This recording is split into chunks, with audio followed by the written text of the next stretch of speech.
공부를 시작하겠습니다. 교재 156쪽을 보겠습니다.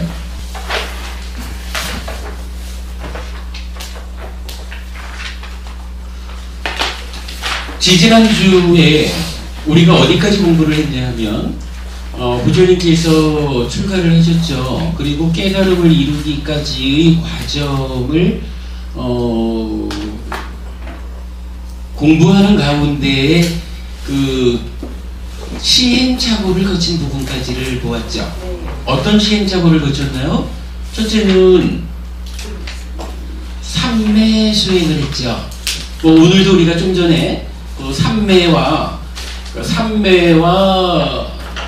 선과의 차이, 사마타와 위파사나 이렇게 계속 표현이 됐습니다만은 분명히 부처님께서는 알라라칼라마거나 우타카라마푸타라고 하는 두 스승에게서 무소유초와 비상비비상초를 성취하는 최고 수준의 삼매 수행을 닦습니다.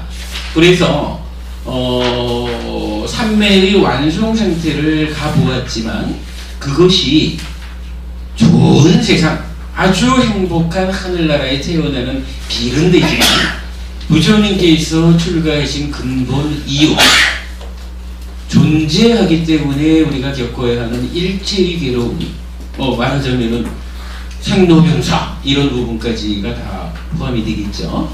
그런 그 일체의 괴로움을 끝장내자라고 하는 출가의 목적을 달성할 수 있는 길이 아니다 해서 삼매 수행으로부터 떠나죠. 그리고는 까마에 대해서 세 가지로 비유한 것을 알아봤고요. 그래서 이제 까마로부터도 떠나야 되고 까마에 대한 내적인 지향성 이런 데서도 떠나야 비로소 완전한 깨달음으로 나아갈 수 있다라는 비유를 해주셨고, 그리고는 세 번째로 나타난 것이 그렇게 하기 위해서 어떤 방법이 있느냐라고 해서 시도한 것이 고행이죠. 그래서 고행을 우리 교재에는 세 가지의 고행이 이제 설명되어 나타나고, 고행의 끝에서 이렇게 표현하는 거죠. 과거의 어떤 고행 수행자도 나보다 더 혹독한 최고의 수행을 하지 못했다. 미래의 어떤 고행 수행자도 나보다 더 혹독한 최고의 고행을 하지 못할 것이다. 지금 존재하는 모든 고행 수행자 중에서도 나보다 더 혹독하고 심한 고행을 하는 수행자가 없다. 과거, 미래, 현재에 걸쳐서 내가 최고의 고행을 했다. 그런데도 깨달음에 이르지 못했다. 그렇다면 이것은 나의 노력이 부족해서라고 말할 수 없다. 고행이라고 하는 수행 방법이 깨달음으로 나아가는 바른 길이 아니기 때문에 내가 깨닫지 못한 것이다 라고 해서 고행으로부터도 떠나죠. 깨달음을 위한 다른 길은 없을까? 이러면서 출발하는 거죠. 그러면 사실은 우리가 여기서 보아야 되는 거죠. 출가해가지고 깨달음의 과정으로 나아가는데 여기까지 고행을 했다라는 여기까지는 사실은 아직까지는 불교가 시작되지 않은 것과 같다. 불교라고 하는 깨달음을 위한 바른 길로서의 새로운 길이 출발하기 위해서 부처님은 아주 가혹하게 시행착오를 겪었다. 그 시행착오의 끝에 현재까지 존재하는 어떠한 방법도 깨달음으로 가는 바른 길이 아니다 라고 판단했기 때문에, 그렇다면 깨달음으로 가는 바른 길은 무엇일까? 라고 스스로가 새로운 길을 창안하는 거죠. 자, 거기부터가 이제 오늘 공부할 내용입니다.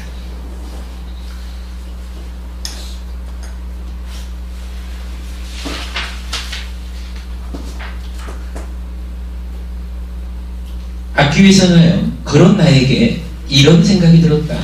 그런데 나는 아버님이 사가족의 농경제의 의식을 거행하실 때 시원한 잠부나무 그늘에 앉아서 까마를 완전히 떨쳐버리고 해로운 법들을 떨쳐버린 뒤 일으킨 생각과 지속적 고찰이 있고 떨쳐버렸음에서 생긴 희열과 행복이 있는 초선을 부족하여 머물렀던 것을 기억한다.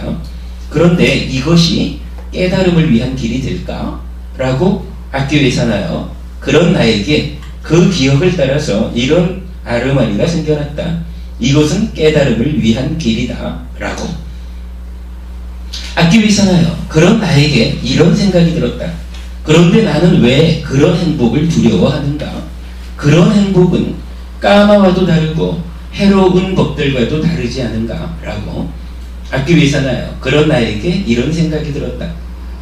나는 까마와도 다르고 해로운 법들과도 다른 그런 행복을 두려워하지 않는다. 라고.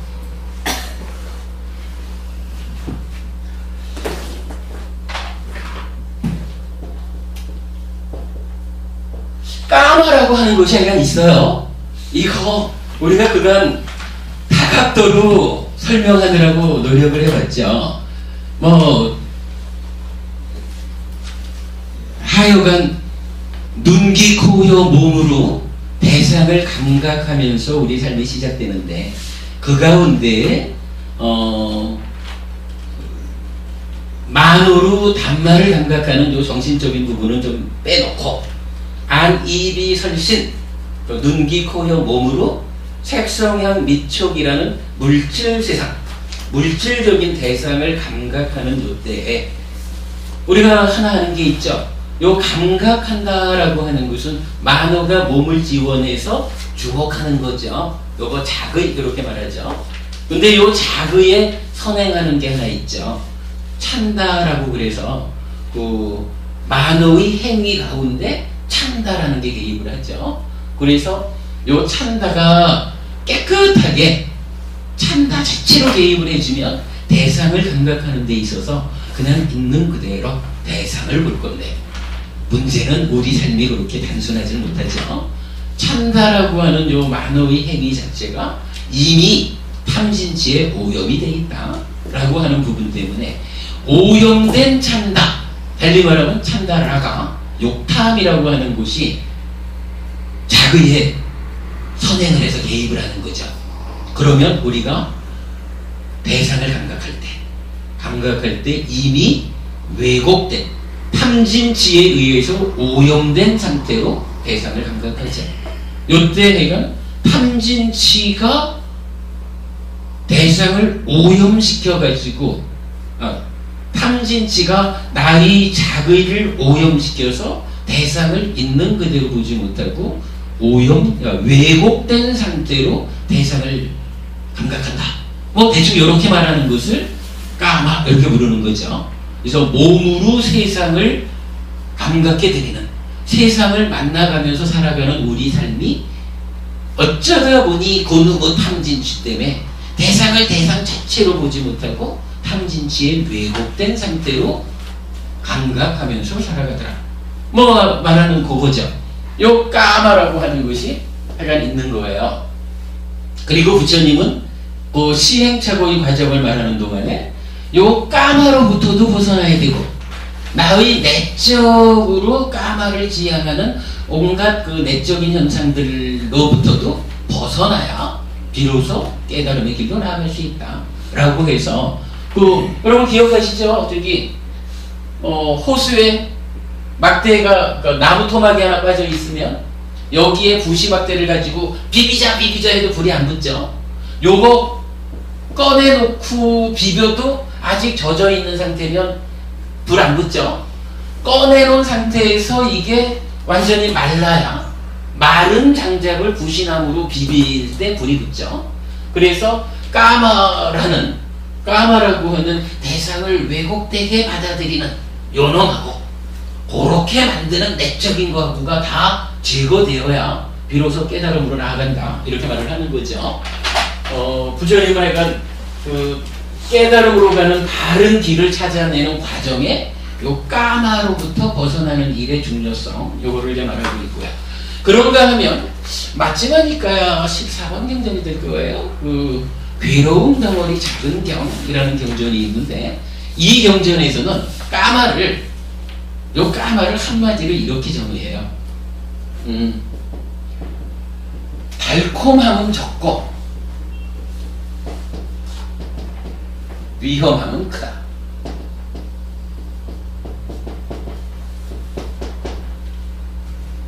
까마라고 하는 게, 그러니까 뭐 한마디로 내가 대상을 만나면서 살아가는데 대상을 만나는 요 출발점이 온전하지 못하면 그 까마 이렇게 부르는 거잖아요. 요 까마라는 게 뭔가 이건 보이는 것 중에 좋은 건 내가 갖고 싶고 싫은 건 너 해, 뭐 이러는 거죠.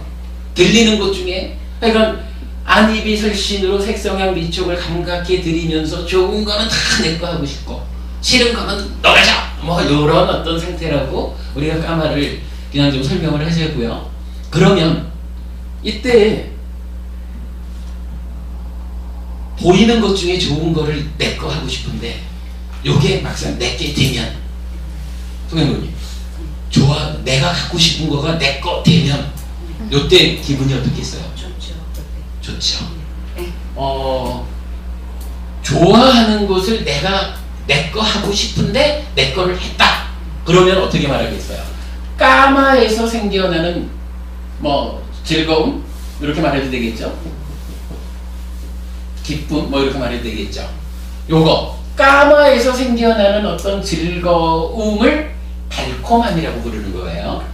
까마의 달콤함 이렇게 불러요. 근데 요 까마의 달콤함은 작다 이거예요. 그런가 하면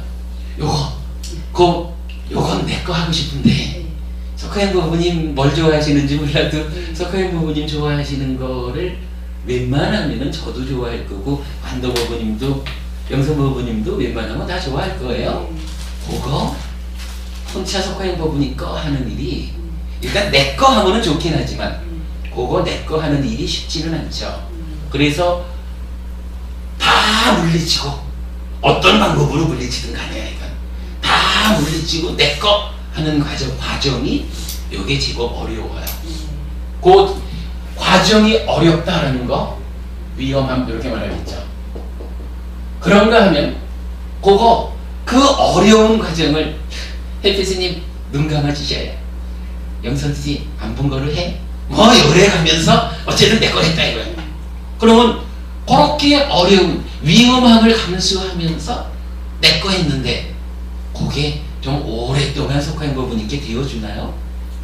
안 그렇잖아요. 그죠? 그러니까 이게 오래 안 간단 말이야. 뭐 이제 일을 하다 보니까 요번 이제 사실은 우리가 3월달부터 그 사성제에 대한 공부를 시작하면 괴로움, 고성제에서 중요하게 공부할 내용에 들어가요. 자세한 공부는 우리 그때 가서 하기로 하고. 아무튼 뭐 이래 해가지고 경전에서 보면 요 까마 내가 이 몸으로 바깥 세상을 만나면서 좋은 거는 내 거 하고 싶은 이런 욕망 때문에 좋은 거를 실제로 내 거 하기 위해서 그걸 내 거 하기 위해서 내 거 했을 때의 기쁨은 있지만 그 기쁨을 갖기 위해서 내가 치러야 되는 어려움이라는 것은 갖는 과정도 어렵고 갖고 난 뒤에도 이게 오래목하고 지켜야 되잖아요. 뭐 이런 일이 힘들다는 거예요. 그래서 부처님은 요 까마를 한마디로 표현할 때 그러는 거야. 달콤함은 적고 위험함은 큰 것이다. 그래서 까마는 떠나야 하는 것이다. 까마로부터 벗어나야 된다. 이렇게 말하거든요. 뭐 그런 이야기 하니까요. 뭐 좀 전에 석하영 부부님 딱 좋은 게 있으면 요 좋은 게 있는데 요거 햇피즈님도 좋아할 것 같고 영선 부부님도 좋아할 것 같고 단영 부부님도 좋아할 것 같고 요럴 때 요거를 니들이 아무리 좋아해봐라 요건 그래도 내꺼 요런 마음으로 세상을 살다 보면 어쨌든 만나는 사람마다 또 짓고 하려고 그러겠지. 이래가지고 방어막을 쳐야 되고 뭐 이러다 보면 사는 일이 힘들어지죠. 그러나 사는 그거를 이제 조금 방법을 바꿔가지고 좋은 게 있다. 그러나 이 좋은 것이란 햇피스님도 좋아할 거고 찬양 부모님도 좋아할 거고 신부모님도 영성 부모님도 다 좋아할 거야. 요래가지고 여러분 하고 딱 꺼내놓고 나눕시다 이런다거나 난 어제 충분히 가졌어 오늘은 여러분들이 가져 이런다거나 요래하면 환영받겠죠. 그런가 하면 아예 더 깊은 내용을 들여다봐가지고 이게 지금은 내 눈에 좋은 것으로 보이지만 사실은 불쌍한 거잖아. 우리 공부하면 참으로 존재하는 모든 것의 실상이 존재의 실상이 조건 지어진 거다. 무상고 무하다라고 하는 거 알게 되잖아. 그러면 지금 내한테서 요거 좋다라는 마음이 일어나고 내 거 하고 싶다라는 마음이 일어났지만 그러나 사실은 무상고 무하인 것인 줄 내가 알아. 이래가지고 그 마음을 내려놓을 수 있으면 그러면 살아가는 가운데 그런 마음을 내려놓고 살면 그렇다고 해서 굶어 죽지 않잖아요. 그렇다고 해서 옷 못 입고 살지 않는단 말이죠. 오히려 살아가는 삶이 어디 가서나 환영받고 어디 가서나 그냥 서가영 부부님 훌륭해 찬탄받을 거 아니겠어요? 그런 거 실상을 보고 그거에 대한 까마를 내려놓는 거 이거 벗어나는 거야. 떠나는 거야. 먼저 이렇게 이제 부처님 말씀을 하셔요. 까마에 대해서. 자, 까마라는 부분을 이제 이렇게 우리가 기본적인 이해를 하고 요 글을 한번 보자고요.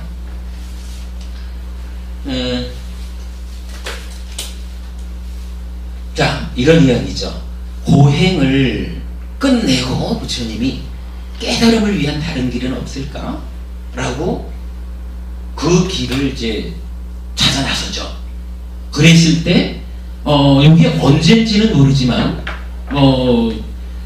책들에 보면은 7살 때 아버지를 따라서 농경제를 나가고 이런 것도 제가 본 것 같은데 경전에서는 몇 살 때라는 나이는 언급이 없는 것 같아요. 그냥 이건 출가 전에 그러니까 옛날에 그 아버지를 따라서 농경제를 나갔을 때 여러분 요 얘기 진짜 저만 아는 얘기인가? 이런 얘기 여러분 많이 들어보셨죠? 부처님이 워낙에 궁전 안에만 살다 보니까 이것저것 잘 못 보죠. 안 좋은 거는 안 보고 살죠. 그런데 농경제라는 게 이제 봄이 오면 농사를 시작하는 국가적인 행사잖아요. 그 행사 자리에 아버지인 정관함을 따라서 갔더니 이제 쟁기를 가지고 밭을 갈잖아요. 밭을 가는데 보니까 흙이 막 뒤집어지면 그 속에서 이런 벌레들이 나타나잖아요. 벌레들이 꿈틀대는데 이거를 하늘에 있는 새가 쏜살같이 내려와서 탁 쪼아간단 말이지. 근데 그런 거를 보면서 참으로 왜 생명들은 서로 저렇게 잡아먹어야 되나? 이런 부분의 마음이 탁 가면서 또 울적해진다는 거 아니겠어요? 그래가지고 이제 여기 나오죠. 시원한 잠부나무 그늘에 앉아서 라고 나오는 게 이제 재미가 없어진 거예요. 벌레 잡아먹고 이런 걸 보니까. 그래가지고는 혼자서 슬쩍 빠져나와가지고 잠부나무라는 요게 인도 사과 이렇게 이제 이런 얘기는 안 되면 어떤 나무인지 잘 몰라요. 이건 사과 비슷한 나무래요. 이제 잠부나무 밑에 딱 가서 앉았다는 거 아니에요. 그리고 나무 아래 앉아가지고 혼자 명상에 잠겼다라는 거거든요. 그리고 지금 여기서 말하는 게 뭐냐면 고행으로부터 딱 떠나면서 그렇다면 깨달음으로 가는 다른 길은 무엇일까? 라고 생각을 하다 보니까 내가 어릴 때 그러한 농경지에 가서 잠부나무 아래에 앉아서 명상에 잠긴 적이 있었어. 여기로 생각이 갔다는 거예요. 그리고 그 명상에 잠긴 내용을 지금 이렇게 설명하는 거예요.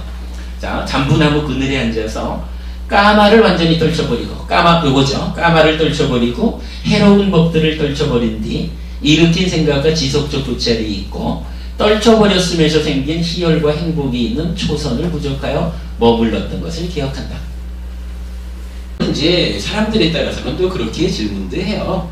아니 어릴 적에 그런 명상에 잠겼던 그 부분을 의상하면서 부처님이 어떻게 그거를 그때 그 상태가 초선이었어? 라고 초선에 잠겼던 것을 회상했다. 이렇게 표현하느냐. 요거 좀 곤란하다. 뭐 이렇게 이제 말할 수도 있는데 어쨌든 이건 제가 부처님이 그 당신의 그 과정을 회상해서 알려주는 내용이니까 그때 명상에 잠겼던 그 부분을 뭐 부처님은 이제 뒤에 우리 설명하는 과정에서 보면 그게 바로 초선이었어. 뭐 이런 말씀으로 우리가 이해해도 좋을 것 같고요. 그러니까 큰 의미는 없을 것 같아요. 그러니까 그래서 그 초선에 잠겼던 것을 기억을 떠올렸다는 거죠. 그리고는 이러한 그 선정에 드는 것이 깨달음을 위한 길이 될까라고 생각을 해보니까 그렇구나. 이것이야말로 깨달음을 위한 길이구나 라는 어떤 판단이 섰다. 아르마리가 생겼다라는 그 얘기죠.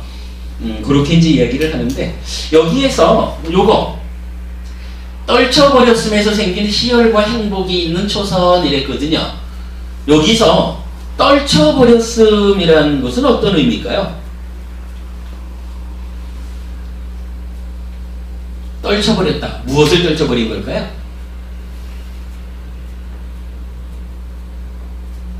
외적 대상에 대한 까마. 그렇죠.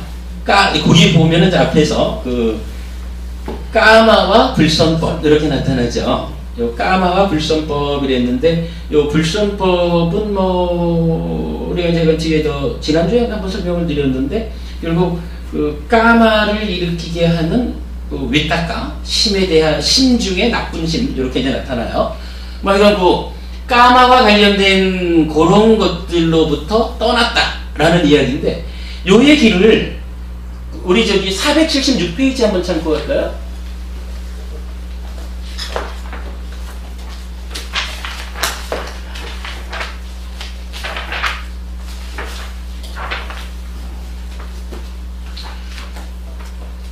(476페이지를) 보시면 중생의 묶임으로 이해한 세계관 해가지고 그림이 하나 그려져 있는데요.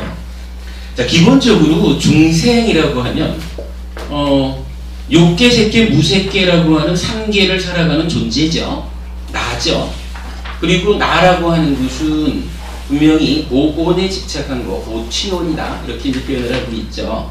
그러니까 중생이라고 하면은 몸과 마음으로 구성되었는데 무언가 이간 집착함이 있다.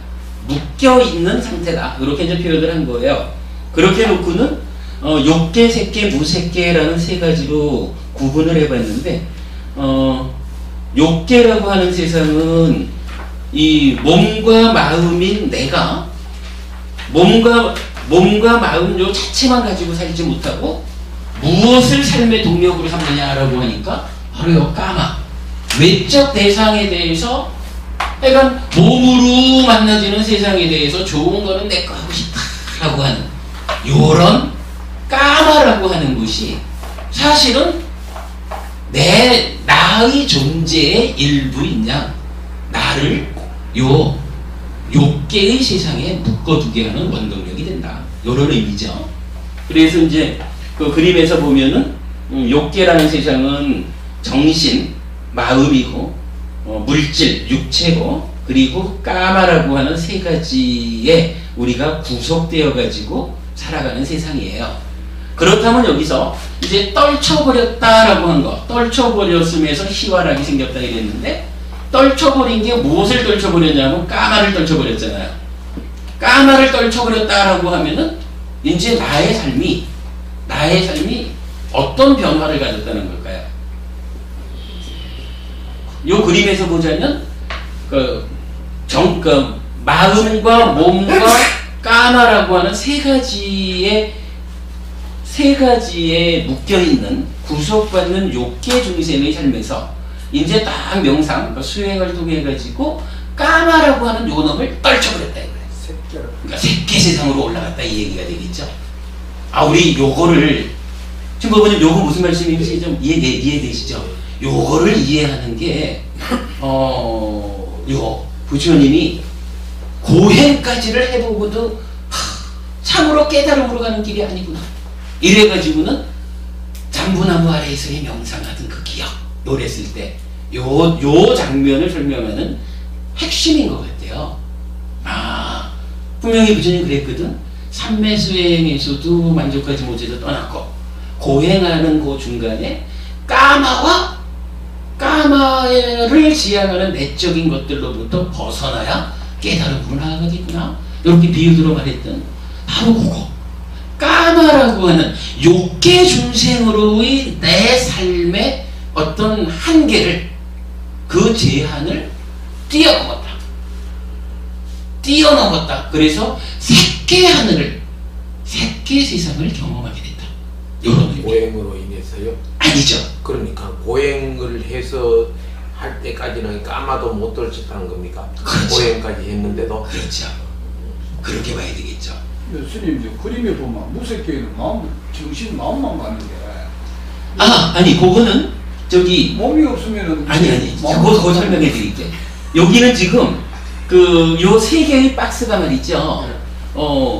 몸이 있다, 몸과 마음이 있다, 요 얘기가 아니고 욕계는 어차피 그래서 중생이니까 그 위에다가 글씨 쓴 게 중생, 오치오는 명색 더하기 식이고 몸과 마음이라. 근데 요 중생이 묶이기를 어디에 묶이느냐 이렇게 변한 거거든요. 세 개 다 묶이고 2개 묶이고. 그렇죠. 몸과 마음으로 이게 왜냐하면은 욕계, 색계, 무색계라는 것은 어차피 오치오는 중생의 삶이거든요.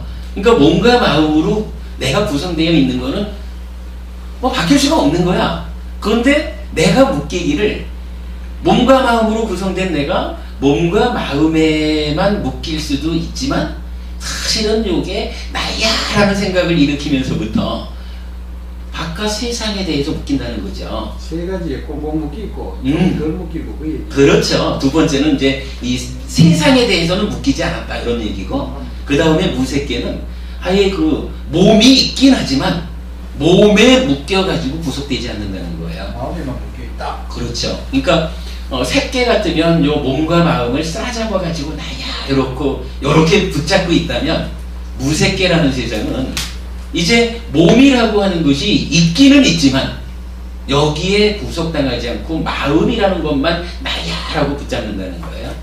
그게 이제 여기서 붙잡지 않는다라고 하는 것은 몸에 의한 장애로부터 벗어난다. 이래가지고 표현하자면 지금 연서부부님, 네. 혹시 지금 딱 나갈래? 이래가지고 저 유리창 밖으로 그냥 통과해서 나갈 수 있어요? 근데 왜 못 나가냐 하면 있잖아요. 그 법우님이 이 몸이라고 하는 것을 나야라고 붙잡는 몸에 묶여 있기 때문에 붙잡았다 묶였다라고 하는 데서 이 제약이 생긴다는 거죠. 그래서 몸이 못 들고 나가는 거라.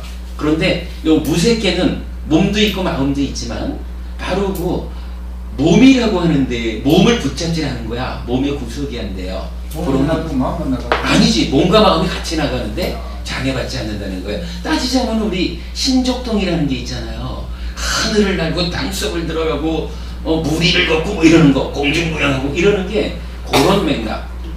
몸에 대한 싼냐가 제거되고 그러면 저항에 대한 싼냐가 또 제거되고 이런 식으로 이제 언급이 되고 있거든요. 이 부분은 약간 그런 의미에서, 그러니까 구성이 아니라 묶임에 대한 이야기다라고 하는 거. 그렇게 보면은 그러니까 그 공부의 과정이 우리가 지금의 삶은 까마까지 포함해서 세 가지에 묶여가지고 욕계 중생으로 살지만, 일단 수행을 통해 가지고 초성만 성취를 해도 이제 그 까마라고 하는 세상에 대한 묶임에서는 벗어난다라는 거고, 거기에서 더 삼매가 깊어지면, 공부가 올라가면 몸에 대한 묶임까지도 그렇죠, 벗어나서 마음만 묶인 상태가 된다는 거죠. 그러면 그게 끝인가, 희재부부님? 그럼 그게 끝인가 이제? 그것도 맞지 않고, 그것도 맞지 않고. 그렇죠. 이제 바로 그거죠. 결국 우리가 그 마음마저도 무상한 거, 본질 아닌 거, 즉 존재의 실상이라는 것은 나의 마음에도 적용되는 거죠. 무상고무화. 그래서 이 그러니까 여기서도 그러니까 무색해까지도 묶임의 한 토막이잖아. 그죠? 그러니까 마음까지도, 무색해까지도 마음에 묶여 있다라는 거거든. 마음은 나라고 붙잡고 있기 때문에 중생의 삶을 산다는 거예요. 그러면 이제 공부의 끝에 가가지고는 어떻게 해요? 요 마음조차도. 그래서 우리가 저기 법회, 우리 저 설법회 처음 시작할 때 산 그려가면서 아의 산을 부처님이 시작은 아의 산을 다 올라본 거지만 거기서 해결책이 안 나오니까 무아의 산을 올랐다, 이렇게 표현했던 거죠. 결국 마음의 묶임까지도 내려놓을 때 해탈 열반을 성취하는 것이다. 이 부분. 그러니까 그렇게 이제 좀 이해하는 거로 하고 다시 156페이지로 돌아가겠습니다.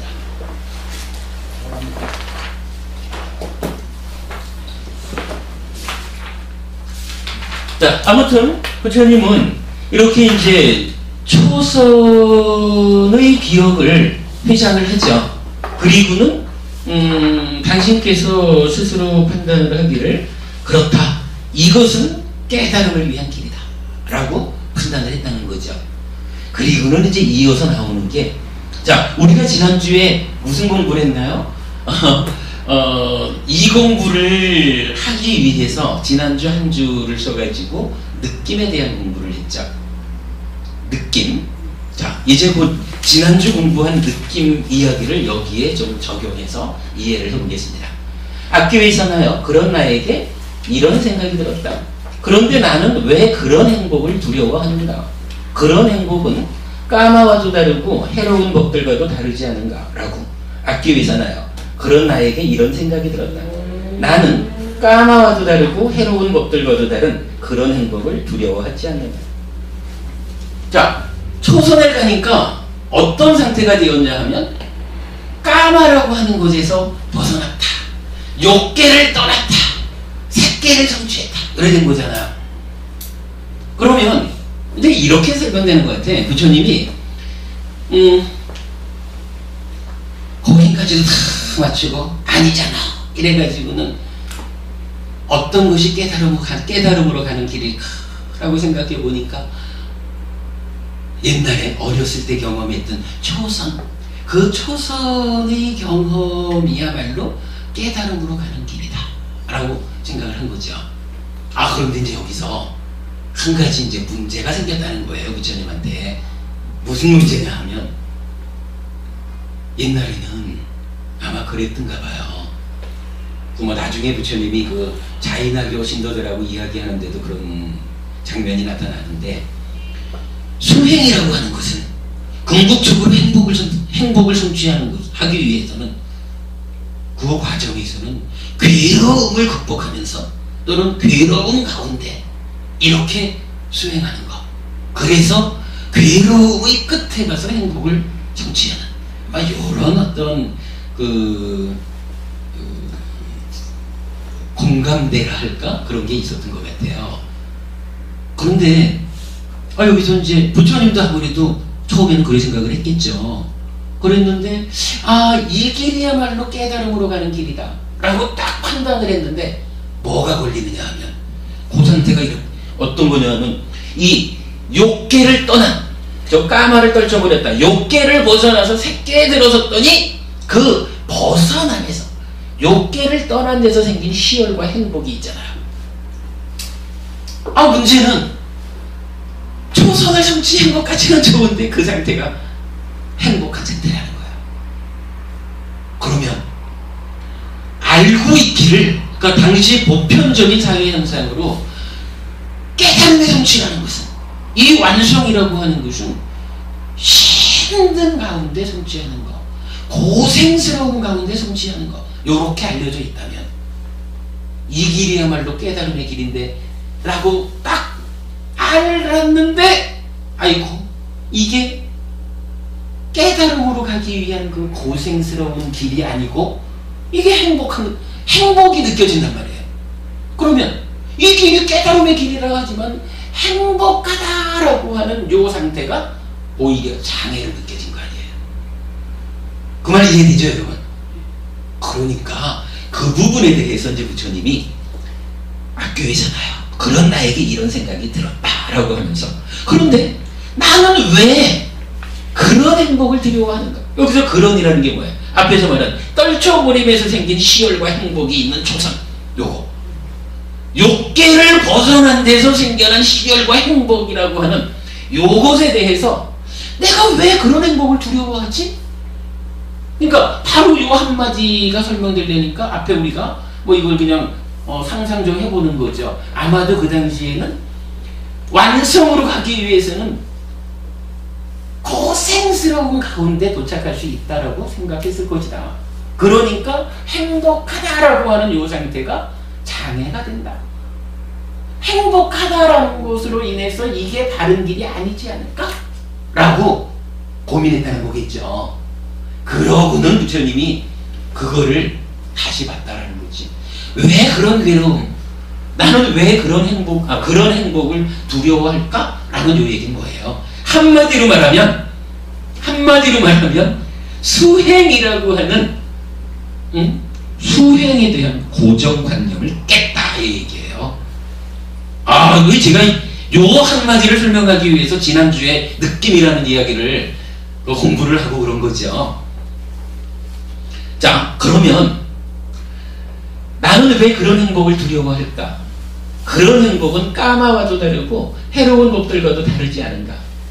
나는 까마와도 다르고 해로운 법들과도 다른 그런 행복을 두려워하지 않는다. 이렇게 결론을 내거든요.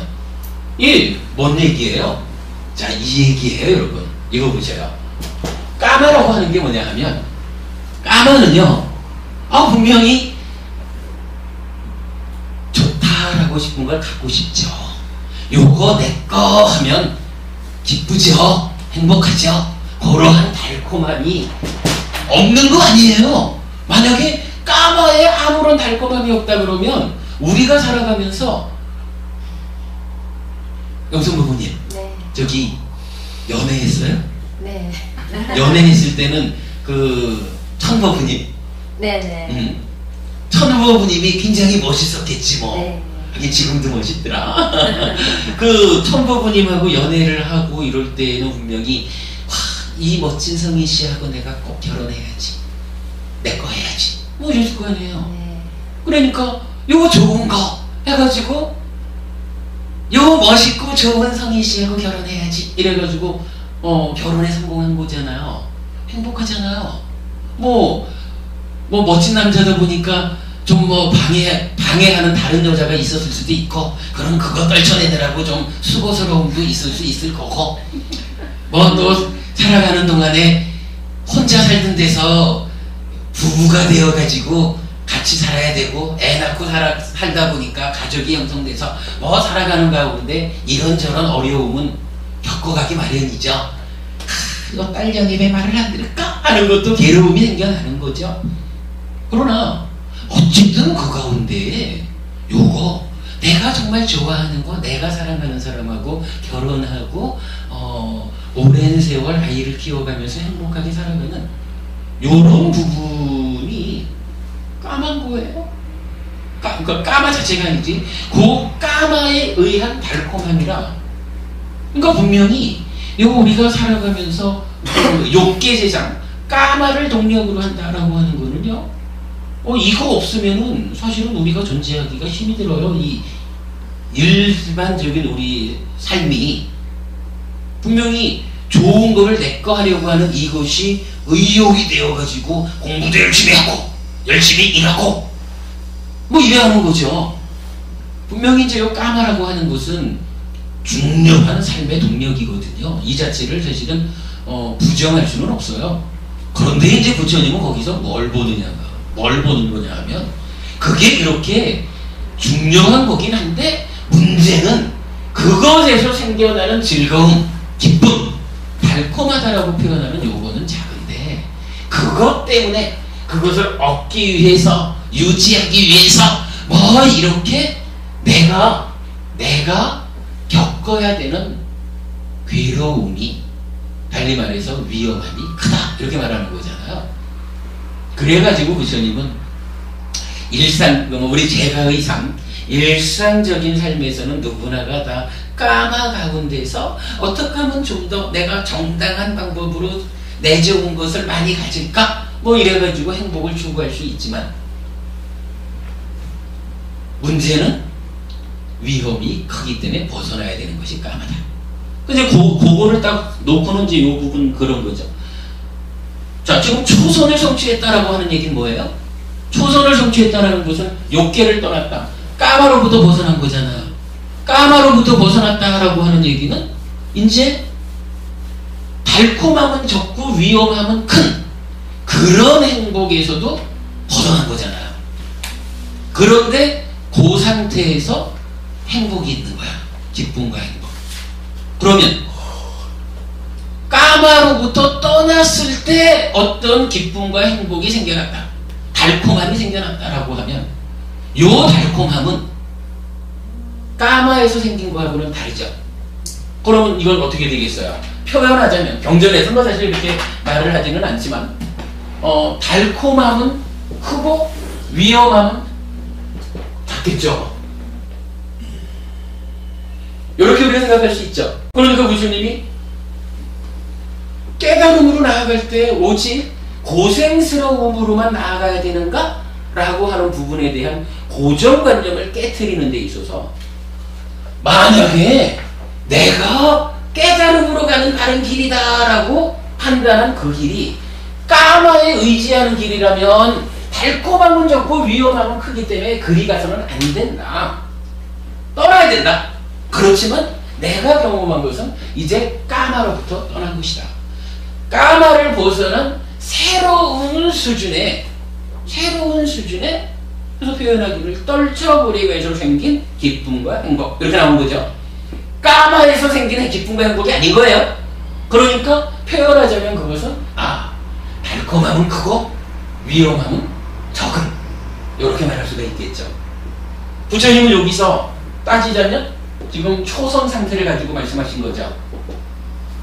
그러면 이게 제2선, 제3선 뭐 해서 비상비비상처 거쳐가지고 상수멸까지 뭐 이렇게 이제 쭉 산매가 깊어간다.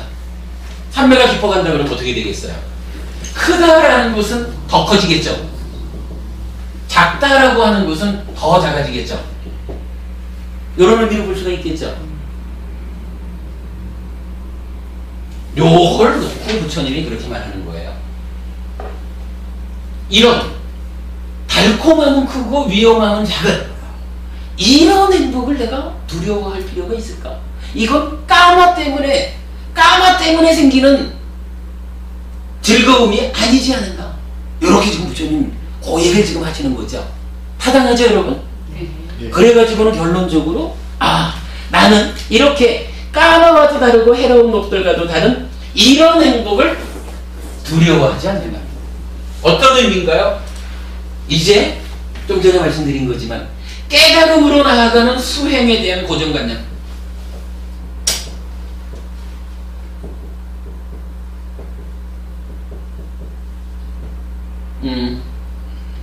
괴로움, 그러니까 고생스러운 가운데 깨달아야 된다라고 하는 요 고정관념을 이제 요 표현으로 인해서 깨뜨리는 거죠.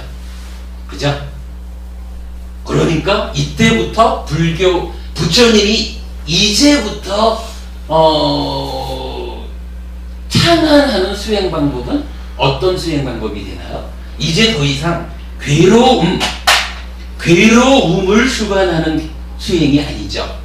사념치수. 예. 즐거움 가운데 뭐 진행한다 할까, 뭐 향상한다 할까, 향상하는 수행 이렇게 보아야 되겠죠. 즐거움으로 즐거움을 만들어가는 수행이다. 불교 수행의 특징이에요, 이게.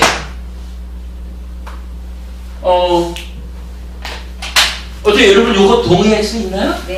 예. 요거 여러분 아주 중요한 겁니다. 불교 수행이 하여간 수행하기 위해서 고생스러운 요거 아니라는 거예요. 물론 우리가 워낙이 오랜 세월을 까마를 쫓아다니는 삶 여기에 익숙해 있다 보니까 요 까마로부터 떠나는 휘발쳐버리는 요 과정에서는 누구든지 간에 삶을 바꾸는 과정은 괴로움이 수반되죠. 그러나 그것도 안 하고 그냥 뭘 말하면 그건 도둑놈 심보죠. 우리가 이제 산업초 수행으로 시작을 하잖아요. 산업초 수행 처음에 앉으면요. 저도 그랬어요. 처음에 출가해가지고 왔는데 1시간을 앉으라고 하는데 이게 20분을 못 가는 거야. 20분을 못 가가지고 얼마나 막 허벅지가요. 칼로 면도칼 카타칼로다가 긁는 것 같아. 또 골반이라 그러나? 대관, 고관절. 이 자리는 또 완전히 그냥 그야말로 집채만한 무게로다가 누르는 것 같아요. 요 20분을 넘어가는데 저는 얼마나 오래 힘들었는지 몰라요. 그나마 그냥 요새는 이제 그런 대로 그냥 뭐 1시간 수행을 이렇게 하는 그만큼 이제 시간이 가면서 익숙해지는 거예요. 뭐 공부하면서 수행에 대한 견해도 생기고 이래 하다 보니까 이제 그냥 최소한 앉는 거를 크게 불편치 않게 앉을 수 있게 된 거는 참 다행이죠. 근데 그만큼은 그렇게 1시간쯤 앉는 일이 아주 고통스럽지 않게끔 오는 이런 부분까지도 그거 즐거운 가운데 해야 되는 거 아니냐? 이렇게 말하면은 이건 좀 억지고 욕심이라고 봐야죠. 어느 만큼 그 수행의 기초를 잡는 데까지는 이 삶을 바꾸는 과정에서 오는 어려움이 당연히 수반되겠지만 이제 본격적으로 부처님 가르침, 부처님 수행이 출발! 이래 하게 되면 불교 수행의 특징, 즐거움 가운데 즐거움을 만드는 수행이다. 이렇게 되는 거죠. 여기에서 한 가지만 더 여쭤볼게요. 달콤함은 더 커지고 위험함은 더 작아지거든요. 그런데 들어가세요. 더 작다라고 하는 거가 어디까지 작아질 수 있는 건가요? 완전히 없어져야 되죠. 그 완전히 없어지는 그 자리는 어딜까? 일반. 그렇죠. 상수입니다. 아니요. 요거 뭐 초선, 제2선, 제3선, 제4선 거쳐서 공무변처, 식무변처에서 상지멸까지 가는 거니까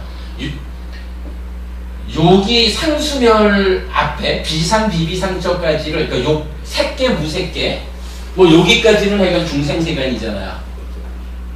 그리고 상수멸은 중생세간을 벗어났다라고는 하지만 하여간 삼매수행의 어떤 이제 경지에 이렇게 된다면 이제 요 각각의 상태에서 우리가 윗바사나라는 수행을 하죠. 윗바사나를 해가지고 좀 전에 그림에서 보았지만 결국은 요 몸과 마음에 대한 묶임에서 벗어나는 거. 달리 말하면 뭔가요? 해탈하는 거죠. 해탈해가지고 존재를 소멸라고 하면 거기가 제로가 되는 거죠. 그러면 달콤함이라는 것은 100, 괴로움은 위험함은 제로 이렇게 되는 거죠. 거기는 그러니까 수행의 최후의 완성 자리 해가지고 해탈, 열반의 성취 거기까지를 가는 거죠. 그래가지고 이제 제가 이 표현을 하나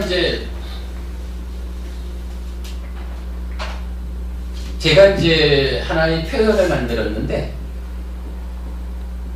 불교의 포괄적 목표 이렇게 적어봤어요.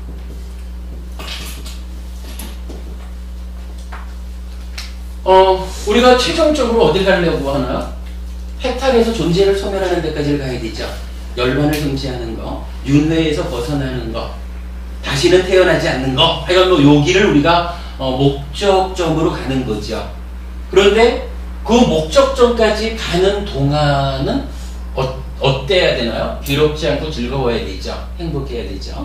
그리고 그 가는 과정이라고 하는 것은 어쨌든 오치온인 존재로서 가는 거죠. 그래서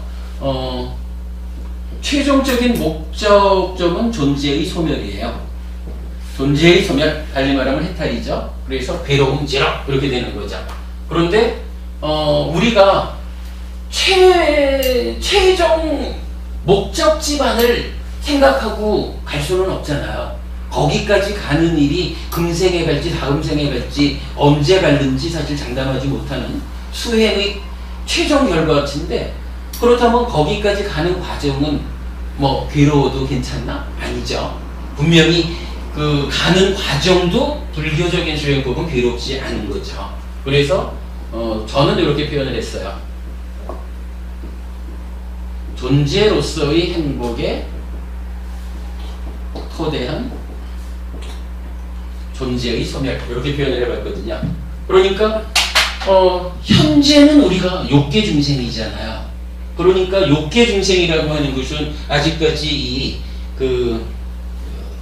다른 즐거움까지는 못 간 상태예요. 그러나 그 삼매에서 초성까지를 못 간 욕계의 삶이라고 해도 우리가 행복해야 되잖아요. 그러니까 부처님 여기에다가 어떤 가르침을 주시나? 아까 관도보부님 3가지 공덕행 내기했던 거, 그리고 5계를 지키고 보시하자라고 하는 2가지, 요것도 따지면 수행이에요. 이게 5계를 지키고 보시하는 것도, 이 5계와 보시라고 하는 2가지 수행법을 가지고 욕계 중생으로의 현재의 삶도 괴롭지 말고 행복해야 된다. 그래서 5계로서 인간다움, 죽어서도 인간으로는 태어나야 되고, 보시함으로써 살아서도 하늘의 행복을 누리고 죽어서는 욕계의 여섯 하늘에 태어나야 되는, 요렇게 욕계의 삶에서도 5계와 보시를 통해서 행복하자, 이렇게 말하는 거고, 그 다음에 이제 더 뛰어 올라가는 삶을 위해서는 자비시사 사무량심이라는 게 나오죠. 사무량심은 어디까지 가는 건가요? 색계 무색계 하늘의 삶을 결과로 맺는 거죠.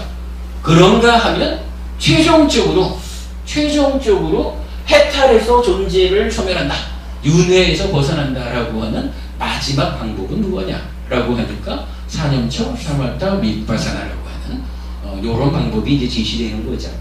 뭐 그렇게 할 때 이제 그 과정이라고 하는 것이 이렇게 행복 가운데 진행되는 것이다.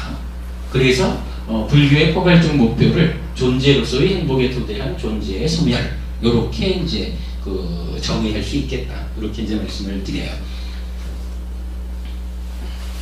자, 이렇게 놓고 보면 참, 그러니까 우리가 지난주 느낌에 대한 이야기를 했고, 그 전주에 우리 나눠드린 자료가 있었죠. 지지난주에 2장을 나눠드렸는데, 그 앞에 2장은 지지난주에 공부를 했고요. 2페이지는 이제 오늘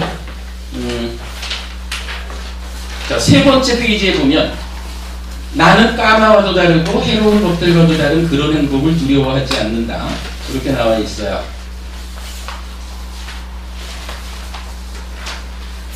자, 여기서는 이제 방금 공부한 내용을 이제 그 맞지만 니까야 139번인 무쟁의 분석경이라는 경전을 통해서 확인해 보도록 하겠는데요. 이 경에서 부처님은 이렇게 말해요. 즐거움을 판별할 줄 알아야 한다.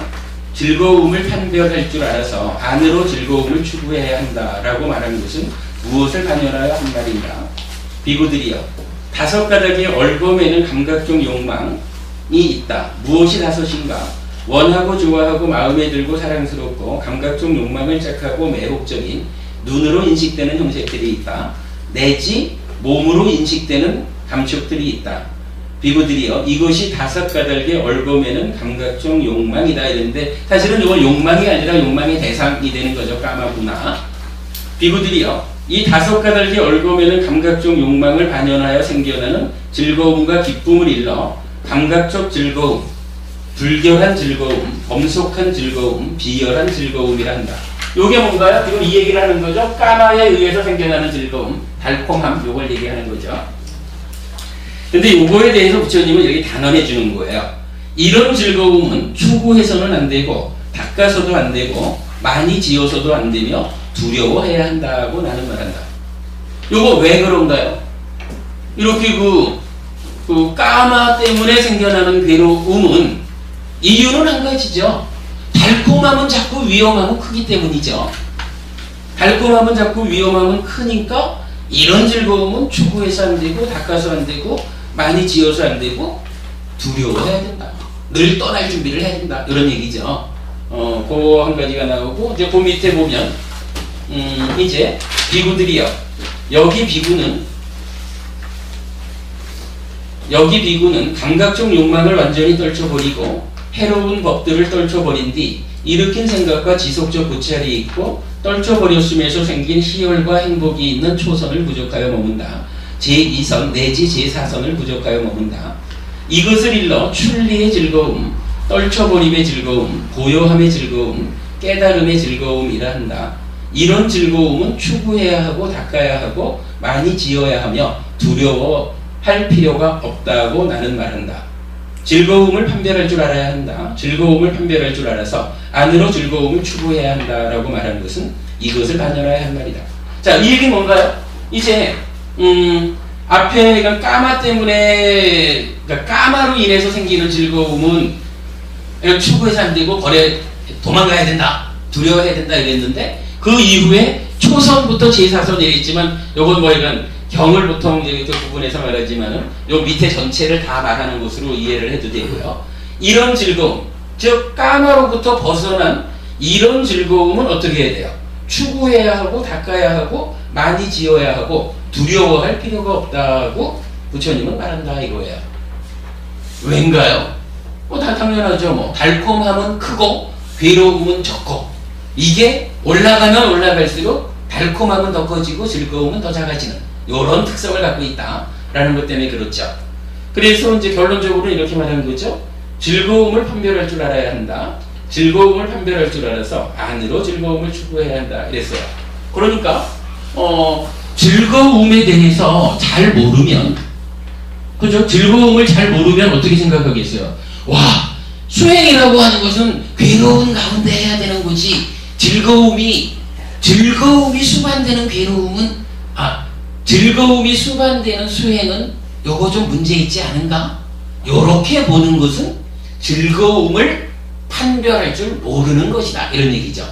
즉 즐거움에는 버려야 하는 즐거움도 있는가 하면 두려워하지 말고 추구해야 되는 즐거움도 있다. 즐거움을 똑같이 다 까마에서 생기는 즐거움 뿐인 것으로 생각하지 마라 이 얘기죠. 예, 그렇게 말하면서 이렇게 말했죠. 즐거움을 판별할 줄 알아서 안으로 즐거움을 추구해야 된다. 안으로 즐거움을 추구하자라는 얘기는 뭔가요? 이런 얘기죠. 까마라고 하는 건 뭐예요? 까마는 몸으로 세상을 만나는 가운데 좋은 건 내 거자, 뭐 이런 거잖아요. 그러니까 내 몸 밖에서 세상에서 즐거움을 추구하는 요거잖아요. 반면에 그러니까 그런 거는 이렇게 문제가 있으니까 이제 즐거움을 잘 판별해서 이렇게 까마로부터 벗어난 요런 즐거움은 버릴 게 아니요 라고 알았다면 요런 즐거움을 추구해야 된다라고 하는데, 요 즐거움은 결국 뭐예요? 밖으로 세상을 만나는 가운데 내가 행복하자 이런 거보다는 나의 내적으로. 그렇죠. 우리가 초선에 들었다라고 하면 초선에 들은 이 상태가 단연보부님 보면서 단연보부님을 어찌하면서 초선에 들지는 않겠죠. 그러니까 안으로라는 표현이, 안으로 즐거움을 추구하자라고 하는 표현이 이제 결국은 까마라는 몸으로 세상을 만나는 그 가운데 즐거움을 추구하려 하지 말고 나의 내적인 삶 가운데 내적인 수행을 통해서 즐거움을 얻어야 된다 이렇게 말하는 거죠. 그러면 뭐 지금 우리가 이건 요 부처님의 요 자리에서 말씀하시는 거하고 거의 뭐 동일한 내용이 설해졌다라고 보겠죠. 자, 그랬을 때 그 뒷페이지 한번 보겠습니다.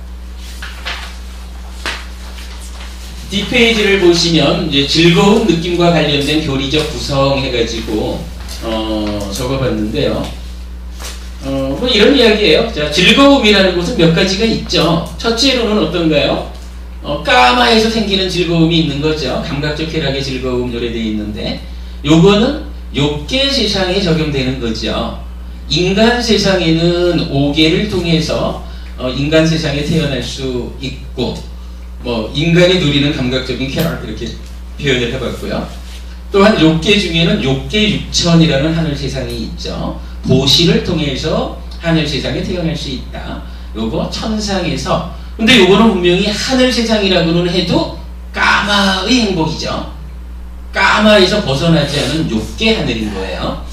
그렇게 설명이 되고, 지난주에 우리가 공부했지만 이제 수행을 통해서 까마를 떨쳐내고 초선에 들었다 하면은 초선 이후의 즐거움을 지난주에 우리가 여러 가지 느낌의 경해서 그렇게 표현을 했었죠. 훨씬 훌륭하고 탁월한 다른 즐거움이 있다. 아예 양적으로 크다 작다의 문제를 떠나서 질이 달라 이렇게 말한 거였죠.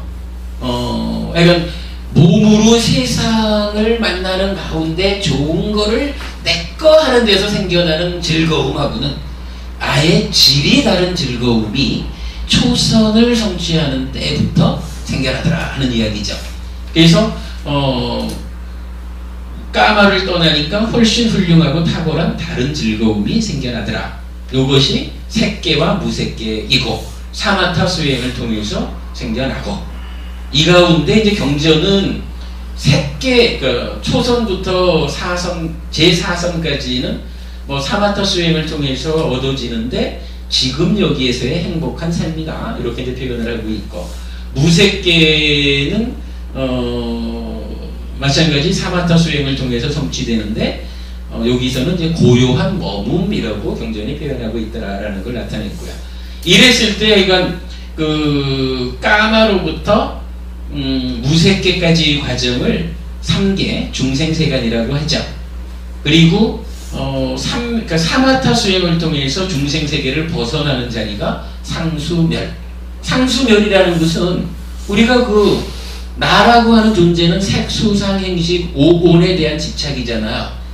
그 색수상행식 5가지가 같이 있어야 이게 나라고 하는 존재를 형성하는데, 그래서 이제 3개의 중생으로서 이제 존재하는 건데, 그 5가지 중에 상과 수라고 하는 2가지가, 즉 40%가 소멸해버렸어요. 그러니까 5가지가 있어야 나라고 하는 존재가 되는데 2가지가 없어져 버렸으니까 이제 나라고 하는 존재를 구성하지 못하는 거죠. 그러니까 욕계, 색계, 무색계라는 중생세간을 벗어나 있는 거예요. 사마타 수행을 통해서 성취하는 경지예요. 그런가 하면 이제 즐거움 중에는 마지막으로 우리가 뭐 여기서도 계속 그 괴로운 죄로 되는 자리는 벗어나는 해탈 이렇게 표현을 했지만 해탈의 즐거움이 있다. 그래서 해탈 열반이고 요거 윗바다나 수행으로서 성취할 수 있는 거죠. 존재의 소멸. 이렇게 해가지고 즐거운 느낌에 대한 이야기를 표로 정리해 봤거든요. 이 표에 대해서 여러분 뭐 추가적으로 좀 더 설명이 필요한 게 있을까요? 없습니다. 예, 뭐 잘하시네. 계속 이야기하는 부분이니까 이제 정리가 되는 거죠. 예. 자, 그러면 이제 여기까지를 해가지고 부처님이 출가해서 깨달음을 성취하는 과정까지의 앞의 절반을 시행착오의 시기다. 그래서 삼매 수행과 까마에 대한 비유가 나타나고 고행을 하는 시간이 있었다. 그런데 이 시행착오의 방법이 깨달음으로 가는 길이 아닌 줄 알고 깨달음을 성취할 수 있는 바른 길은 무엇일까 해가지고 어릴 때 경험했던 초선의 기억을 가지고 이거다! 라고 판단을 했다. 그런데 거기에서 초선의 상태가 아주 즐거운 행복한 상태더라. 이 행복함으로 깨달음으로 나아갈 수 있는 것일까? 라고 하는 문제 제기를 하고 그 문제에 대한 부처님 스스로 답변을 주신 거죠. 그래서 그런 부분을 감안할 때 불교 수행은 어떤 수행입니까? 존재로서의 행복에 도대해서 존재를 소멸해가는 수행이다. 이제 이렇게 이제 설명하는 부분. 이렇게 하면은 그 깨달음의 과정, 그러니까 시행착오에서 이제 정말로 깨달음의 길을 발견해가지고 이 길에 대한 추호의 의심도 없이 이제 출발하기 위한 준비를 갖춘 거죠. 그렇게 볼 수가 있겠죠. 네. 이제 즐겁다라고 하는 것도 더 이상 방해가 안 되는 거예요. 우리가 지난주에 느낌에 대한 공부를 좀 하여간 많은 시간을 들여서 했는데 요 부분을 우리가 이해하기 위해서 지난주에 공부를 했다. 이렇게 보면 되겠고요. 자, 그리고 나면 이제 그 다음 줄. 악기 왜 싸나요? 그런 나에게 이런 생각이 들었다. 이렇게 극도로 여린 몸을 가지고 그런 행복을 얻기란 쉽지 않다. 나는 덩어리진 음식, 쌀밥과 보리죽을 먹으리라. 라고 악기 왜 싸나요? 그런 나는 덩어리진 음식, 쌀밥과 보리죽을 먹었다. 악기 왜 싸나요? 그때에 5 비구들이 나를 시중 들고 있었다. 참으로 우리의 삶은 곧다마가 법을 증득한다면 그것을 우리에게 알려줄 거야. 라고 하면서 악기 왜 싸나요? 그러나 내가 덩어리진 음식, 쌀밥과 보리죽을 먹자 그 5 비구들은 나를 혐오하여 떠나가 버렸다. 삶은 곧다마는 호사스러운 생활을 하는 자이다. 그는 용맹정진을 포기하고 호사스러운 생활로 뒤돌아가 버렸다. 라고 생각하면서 이랬어요. 이 얘기가 뭔가요? 일단 이제 고행의 과정에서 고행의 세 번째가 뭐였어요? 음식에 대한 고행이었잖아요. 그래가지고 뭐 요만큼씩 먹어가면서 고행을 하다 보니까 나중에 어떤 일이 생겼나요?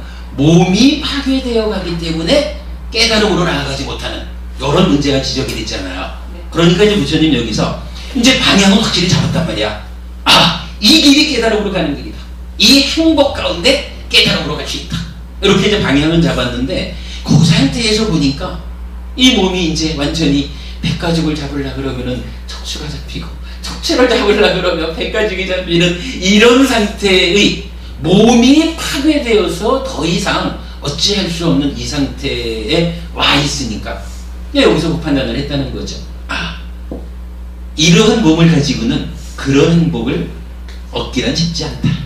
나는 덩어리진 음식, 쌀밥과 보리죽을 먹으리라. 여기서 이제 어떤 일이 나타나나요? 우리 잘 아는 거지만 니련선하라고 하는 강물이 있다 이러죠. 그래서 부처님이 뭐 수행하는 동안에는 그렇게 그 음식에 대한 고행, 요 고행도 있지만 동시에 목욕도 안 한다는 거죠. 그랬는데 이제 부처님이 딱 생각해 보니까 이 길은 바른 길이 아니다. 이래가지고 길을 바꿨잖아요. 그러니까 이제 더 이상 고행자의 삶에 묶일 이유가 없는 거라. 그래서 니련선하 강물에 들어가서 목욕을 탁 하고는 기진맥진 해가지고 탁 올라왔는데 우리 다 아는 이야기죠. 그 수자타라고 하는 소녀가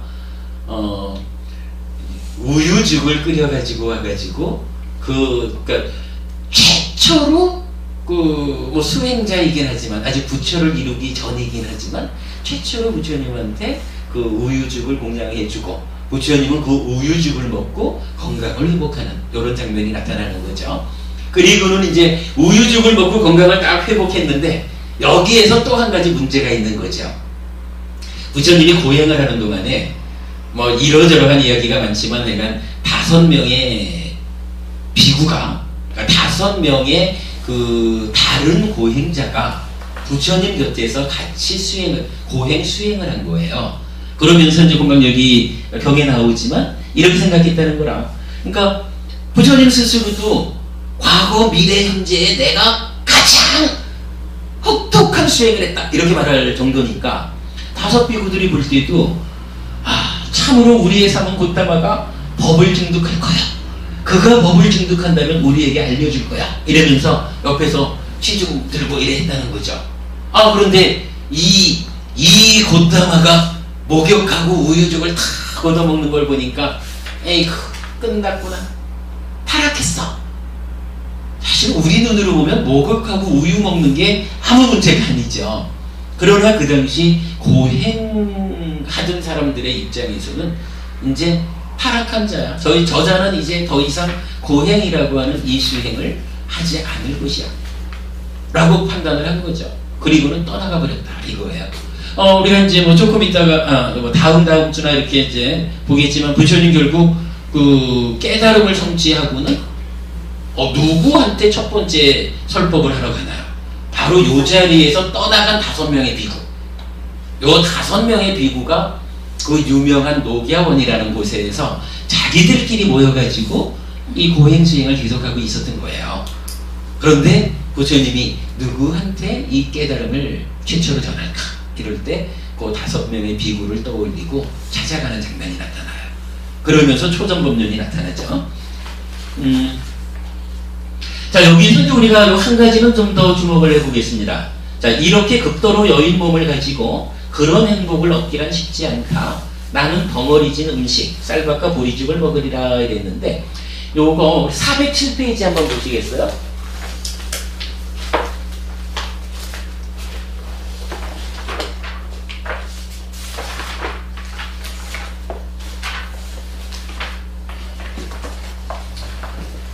음, 407페이지에는 사문과경의 수행체계도가 나와 있는데, 부처님은 출가자에 대한 삶의 기준을 몇 가지 줘요. 그 삶의 기준 중에 첫 번째가 계목을 단속해라. 그러니까 계를, 비구 같으면 비구 227개를 잘 지켜라. 이렇게 말하는 거거든요. 계를 지켜야 한다 하고 말하고, 두 번째로 감각 기능을 잘 단속해라. 이렇게 말하고, 세 번째로는 사띠 쌈바자나를 잘 갖추라. 이렇게 말해요. 이거 우리가 늘 하는 얘기죠. 그리고 네 번째로 나타나는 게 만족이라는 표현이 나타나요. 요거 소욕지적 이렇게도 이제 표현을 하거든요. 그러니까 작은 것으로 만족해라. 이런 이야기인데, 만족하라라는 의미를 어떻게 두냐 하면, 몸을 보호하기 위한 옷과 위장을 지탱하기 위한 음식으로 만족해야 된다. 만약에 부처님이 이 음식의 고행을 통해 가지고 깨달음을 얻을 수 있다라고 판단을 했다면, 부처님께서 비구들한테, 그러니까 출가 제자들한테 이렇게 그 위장을 보호할 만큼의 음식과 몸을 보호하기 위한 옷과 위장을 지탱하기 위한 음식, 요것으로 만족하라라고 말하지 않았을 거예요. 최소한의 음식만을 먹어라 이렇게 했겠죠. 그런데 부처님은 몸을 지탱하기 위해서는 필요한 만큼을 먹어라 라고 얘기하는 거거든요. 우리가 이제 한 끼 식사를 통해서 비구들의 삶을 유지해라 라고 부처님이 이제 그 삶의 기준을 주시는데, 그 가운데에서도 한 끼 식사를 조금 먹어라 이렇게 말하지를 않아요. 경전에서 보면 때때로는 아주 포만감을 느낄 만큼 먹었다 뭐 이런 장면도 나타나고, 그러나 공부에 지장이 되지 않도록 적정량을 먹어야 한다 이제 이렇게 나타나지, 결코 그 음식의 양을 줄여서 조금만 먹어라 이렇게 말하지 않거든요.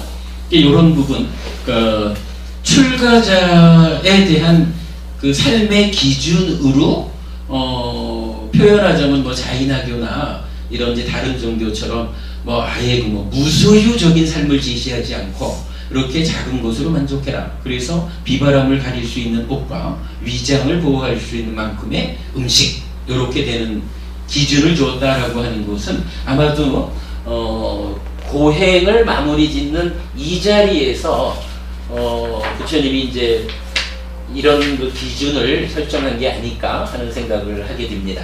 그것도 좀 참고하시고요.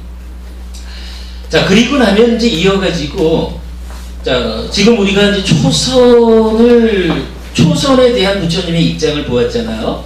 그러면 초선에 이어가지고 부처님은 사선, 그러니까 초선, 제2선, 제3선, 제4선, 네 가지 선을 닦고요. 이 네 가지 선에 이어가지고 삼명이라 그래가지고 전생을 기억하는 지혜가 나타나요. 그러니까 수행을 하다 보면 이제 우리는 한 5살, 6살 때 일도 잘 기억을 못하지만 수행이 깊어지면 아예 엄마 몸에 태어나기 이전에 전생의 살던 삶까지도 기억을 한다라는 거예요. 상세히 나타나 있고, 그것을 이제 숙주명이라 그래가지고 첫 번째의 지혜라고 말을 하고, 두 번째로는 이제 사람이 죽어가지고 업에 따라서 태어난다라고 하는 이것을, 저 사람은 요렇게 살다 죽어가지고 그 업의 결과로 여기에 태어났어 라고 하는 것을 보는 지혜가 생긴다는 거예요. 그거를 천안명 이렇게 말하거든요. 그리고 나면 세 번째로 이제 마지막 윗바사나라고 하는 수행을 통해 가지고 모든 번뇌를 소멸해서 일체의 번뇌가 소멸하면 뭐 결국 뭐 번뇌랄까 무명이랄까 우리 아까 얘기했지만 탐진치의 치 어리석음 이게 이제 다 소멸됨으로써 아라한을 성취하게 되는 거죠. 좀 누진명 해가지고 번뇌가 완전히 제거되는 지혜 이렇게 말을 해요. 그래서 숙주명, 천안명, 누진명이라고 하는 요 세 가지를 삼명, 세 가지 지혜라고 말을 하고 부처님은 여러 경전에서 나타나기를 이렇게 그 사선과 삼명, 사선 삼명을 통해서 부처를 이뤘다라고 나타나고 있어요. 그 부분까지를 우리가 본 것으로 하겠습니다. 시간이 좀 많이 가서 그런데 자, 요거 그 158페이지 한번 보셔요. 158페이지 두 번째 단락에 보면 그 숙주명에 대한 이야기를 쭉 하고 나서는 악기회사나요. 이것이 밤의 초경에 내가 증득한 첫 번째 영지 숙주명이다 이렇게 나타나죠. 그런가 하면 쭉 내려와서 밑에서 두 번째 단락을 보면 그 위에서 천안명에 대한 이야기를 하고는 이것이 밤의 이경에 내가 증득한 두 번째 영지 천안명이다 이렇게 나타나요. 그리고 이제 159페이지로 와서 두 번째 단락에 보면 세 번째 단락인가? 이것이 밤의 삼경에 내가 증득한 세 번째 영지 누진명이다 이렇게 나타나요. 자, 여기서 우리가 이거 하나는 좀 봐야 될 것 같아요. 예, 관도 부분이 그러면 그 초경, 이경, 삼경 이래 했으면 부처님께서 깨달음을 위해서 소요한 시간이 얼마나 되나요? 그러니까 이렇게 말하는 거예요. 그 부처님이 이제 그 앞에서 초선에 대한 경험을 딱 떠올리고는 이게 깨달음으로 가는 길이다라고 알았고 행복에 대한 문제까지도 해결을 했잖아요. 그리고 나서 이제 목욕하고 우유죽을 얻어먹고 그리고는 보리수 밑에 앉는 장면이 지금 경에는 안 나오지만 우리가 알기를 보리수 밑에 앉잖아요. 그리고 보리수 아래에서 깨닫잖아요. 그때 하나하나 다 경험한 거 아닙니까? 아니 그러니까 제가 지금 질문하는 게 뭐냐면 그러면 그 보리수 아래서 깨달음을 성취하는데 시간이 얼마나 걸렸을까요? 6시간입니다. 6시간? 어떻게 그렇게 말하는 거죠? 새벽별 보고 성경에 깨쳤으니까 새벽별 뜰 때 보고 깨우쳤잖아요. 거기 초진하게 앉아갖고 새벽별 보면서 깨친 거니까 밤새도록 그냥 명상하고 깨친 거예요. 네, 지금 그게 이 얘기죠. 부처님은 분명히 사선 삼명으로 깨달았다 이러는데 삼명을 얘기하면서 제가 지금 읽어드린 거 밤의 초경, 그러니까 밤을 초경 두 번 이경 삼경 해가지고 밤을 세 등분을 냈다는 거예요. 그래가지고 하룻밤의 초경, 이경, 삼경이라는 하룻밤 동안에 숙주명, 천안명, 누진명을 깨달았다. 지금 이런 이야기죠. 그러니까 지금 법우님은 6시간이다. 샛별이 떠오르는 걸 보고 깨달았다. 이 말씀을 하시는 거죠. 그런데 이 부분에 대해서 일단은 좀 이런 가야 될 것 같아요. 그러니까 보리수 밑에 부처님이 이제 앉으셨죠. 그리고는 이 앉은 상태에서 뭘 했느냐라고 보니까 우선 경에 나오는 이야기로는 그 초선, 제2선, 제3선, 제4선 그리고 숙주명, 천안명, 누진명을 했거든요. 이름으로써 누진명 끝에 이제 깨달음을 성취한 거죠. 이랬을 때 지금 요 숙주명이 초경, 요거 제2경, 3경 이렇게 말했거든요. 그러면 그래가지고 실제로 거의 뭐 불교계의 정설인 것 같아요. 부처님이 보리수 밑에 얼마나 앉아 계셨을까 하니까 사실은 작년에 제가 미얀마에서 오신 높은 스님 법회하시는 자리에 갔다가 개별적으로 한번 좀 질문을 드려봤어요. 그분께서 이제 뭐 법회하는 가운데에 하룻밤에 깨달았다 이렇게 말씀을 하셔서 정말로 하룻밤에 깨달았습니까? 이렇게 제가 이제 나중에 따로 여쭤봤거든요. 그랬더니 경전에 있다 이 말씀이에요. 근데 사실은 지금 요 얘기가 그 얘기를 해주고 있는 거죠. 초경, 이경, 삼경 해가지고 이건 하룻밤 만에 깨달았다 하는 거고, 이 얘기가 경전에 여러 군데서 나와요. 그런데 이거 가능한가요? 가능하죠. 충분히 사전에 기본 바탕이 다 돼 있기 때문에 가능해요. 기본 바탕 없으면 되지 않고. 그 말씀은 당연하죠. 바탕이 돼 있으니까 당연할 거예요. 근데 모르겠어요. 이게 바탕이 되어 있다라고 해도 과연 전생에 어디까지인가를 가봤을 테고, 그러니까 천안명하고 누진명하는 이 과정이 하룻밤 만에 깨달아졌다라고 본다면 좋아요. 그걸 인정한다고 치면 그럼 이 초선에서 제4선까지도 요 초선부터 제4선까지가 갔으니까 그 다음에 숙주명 이렇게 갔잖아요. 지금 이제 경에서도 그렇게 나오잖아요. 6일만인 거죠. 이게 6일만이라는 이야기는 어디에도 안 나올걸? 벌수하되 뭐 맞아 6일 일주일 만에 새벽별을 보고 깨쳤다 하는. 그런 말은 경전에 안 나타나요. 그건 6일만인가 거기에 아니 대승정이 암경이나 거기 예수님에 보면 그런가요? 벌수 밑에 앉아갖고 6일 만에 6일째 되는 새벽 별을 보면서 깨쳤다 이게 나오고, 그래서 6일이다. 근데 이건 니카에는 그런 말이 안 나오고. 그러니까 지금 니카에 얘기하는 게 아니고 일반적으로 흐르는. 아니 그래 이제. 통설에 6일 만에. 아니 근데 뭐 그렇다 그래도 그러면 부처님이 보리수 밑에 앉은 곳은 그 말로 해도 일주일이네. 예, 7일 40. 이거 하루라고 말하면 안 되죠 일단은. 그죠? 하루라고 말하면 안 되죠. 그러니까 보리수 밑에서 얼마 만에 깨달았습니까? 이럴 때 하루 이러면 일단 그건 틀린 거죠. 7일간. 사실 뭐 얼마인지는 모르겠는데 일단 니카야를 기준하자면 일주일이란 말도 안 나타나요. 일주일이란 말은 최초로 어디에 나타나냐 하면 깨달음을 성취한 부처님이 해탈을 하면 이제 즐거운 배, 괴로운 즐거 이런 행복이잖아요.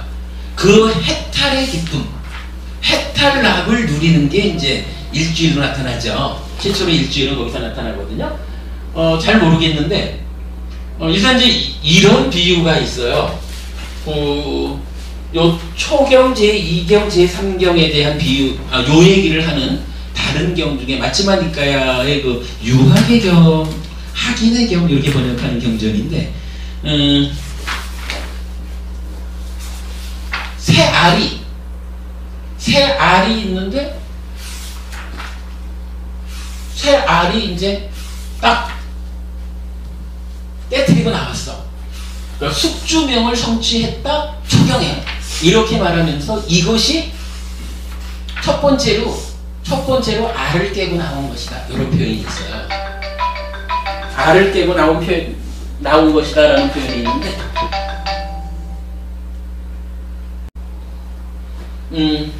알을 깨고 나왔다라고 하는 이 얘기가 말이죠. 우리가 이렇게 볼 수 있지 않을까요? 알 속에 있었다라고 할 때 이거는 그야말로 캄캄이잖아. 달리 말하면 밤이죠. 우리가 이제 그냥 한번 비유적으로 한번 보자고요.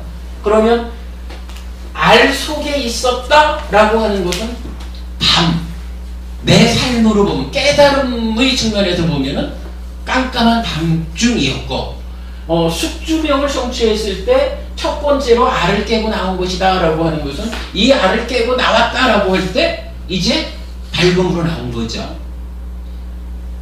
그러니까 명을 달성한 거죠. 마찬가지 천안명에서도 두 번째 알을 깨고 나왔다. 그러면 알 속에 있을 때는 캄캄한 거랑 밤이랑 이렇게 비유가 나타나는 것을 보면 과연 초경, 이경, 삼경이라고 하는 요 말이 그냥 하룻밤, 즉 오늘 하루 해가 저물고 내일 아침 해가 뜰 때까지 평균적으로 12시간? 요 12시간의 12시간을 셋으로 나눠가지고 첫 번째 4시간에는 숙주명을 깨닫고, 맞죠? 두 번째 4시간에는 천안명을 깨닫고, 세 번째 4시간에는 누진명을 깨쳤다. 그래서 아라한 되었다, 부처되었다. 이렇게 보는 것이 타당할지, 아니면 이렇게 그 밤의, 이건 달리 말하면 밤의 첫 번째 3분의 1이거든요. 요건 두 번째 3분의 1이고 이렇게 되는 거잖아요. 그렇다면 숙주명을 그러니까 숙주명을 얻었다라고 하는 것은 밤의 3분의 1, 밤이라고 하는 것은 아라한을 성취하지 못한, 아직까지 중생으로 살아가야 되는 이런 깜깜한 지혜가 성취되지 못한 이러한 삶의 과정이 있는데, 그 중에 세 가지 중에 첫 번째 해가지고 밤의 3분의 1, 밤의 첫 번째, 이렇게 이해할 수도 있죠. 그건 아닌 것 같아요. 그건 아닐까요? 예, 한 방에 다 깨친 것 같은데 전부 밤으로 표현해오고 초경, 이경, 삼경으로 표현해놔도 결국은 새벽별 보고 한 방에 세 개를 다 깨친 것 같아요. 근데 새벽별 보고라는 표현은 사실은 안 나타나고, 일단 뭐 저기 보면 새벽별 보고 깨쳤다 그러니까 7일 만에 뿅아리가 부활하려더만 21일간 무조건 부활해야 돼요. 그거를 뭐 일주일 만에 부활시킬 방법이 없거든요. 세월이 그만큼 딱 흘러야 그 시간 되면 깨고 나온다는 얘기예요. 그게 어느 새가 21일인가 모르겠네. 닭만 있나 뭐. 그러니까 닭알만 있나? 예를 들어서 닭으로 봤을 때 계란을 부활을 시키는데 10일 만에 부활시키고 25일 만에 부활시키고 이게 안 된다는 얘기죠. 쫙 하면 21일 되면 무조건 깨고 나온다는 얘기죠. 부활가 돼가지고. 안 그러면 부활을 못 하거나. 뭐 어쨌든 좋아요. 그러니까 뭐 이 부분은 우리가 지금 결론 내릴 건 아닌데, 이거를 저는 이 부분에 대해서는 문제를 하나 제기하자는 거예요.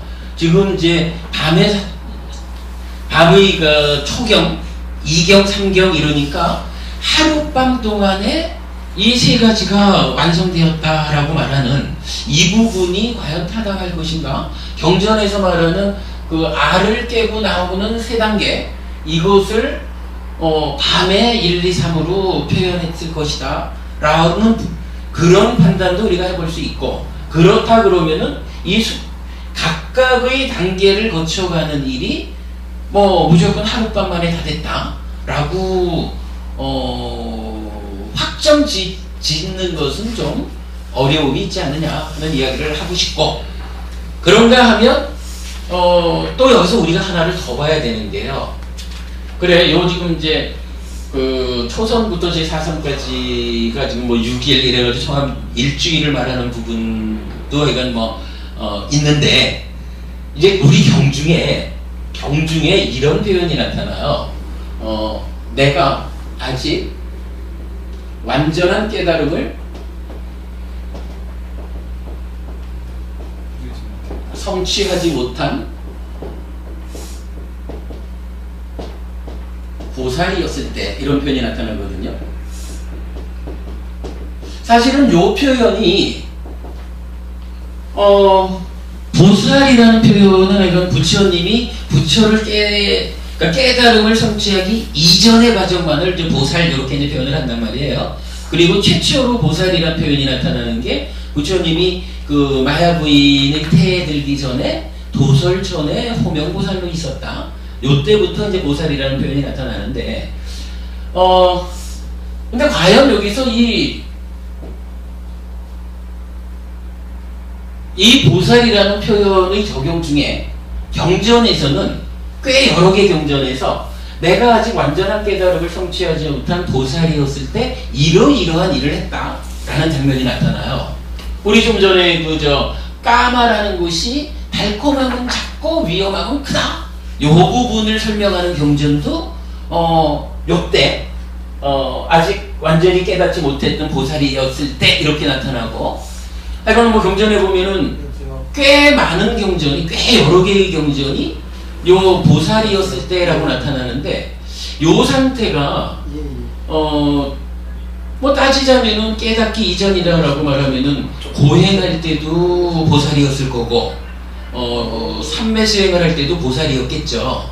그런데 그렇게 보살이었다라고 하는 때하고 가르침의 내용에 의해서 요것은 삼매와 고행을 벗어나서 그야말로 순수하게 부처님의 가르침에 해당하는 내용을 주제로 해가지고 이런 표현이 나타난다라고 하면, 그 표현은 부처님이 보리수 밑에 앉아가지고 앉은 상태에서 어떠한 문제를 해결했느냐 라고 하는 부분으로 우리가 이해를 해야 될 거예요.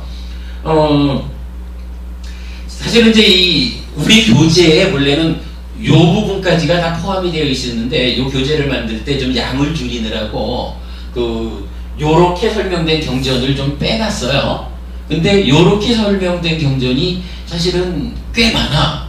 그래가지고 제가 이해하기로는 보리수 밑에 앉아서 이제 본격적으로 불교가 출발해가는, 그래서 깨닫기까지 과정에 어떤 문제들을 풀어서 부처님이 아라한이 됐는가 라는 부분으로 이해해야 되는 내용들이 사실은 굉장히 많다는 거예요.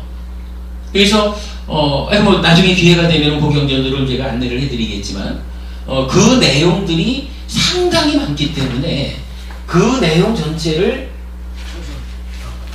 일주일 만에 이래 보기에는 34년이 그거 보면 저거 농경하는 데 가서 벌레 잡은 거고 초선을 깨쳤잖아요. 조금 달리 봐야 될 것 같아요. 거기서 초선에 들어간 거 아닙니까? 초선 잡는 데 있던 거. 아니, 그때는 한번 그 경험을 했던 거고, 그 경험했던 것을 이제 보리수 밑에 앉기 직전에 그 회상을 통해서 이 길이 깨달음으로 가는 길이다라고 되찾아온 거고, 아무튼 하여간 요거는 문제 제기만 제가 하자고요.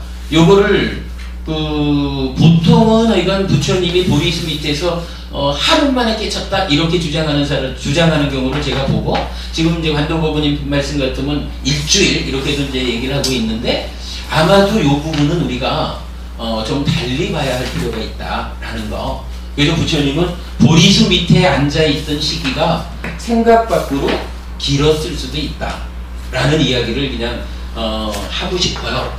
시간이 너무 많이 가가지고 이제 얘기를 그만해야겠네요. 대한민국의 조기 중에 포교자 시험 문제가 7일 만에 깨친 겁니다. 그런가요?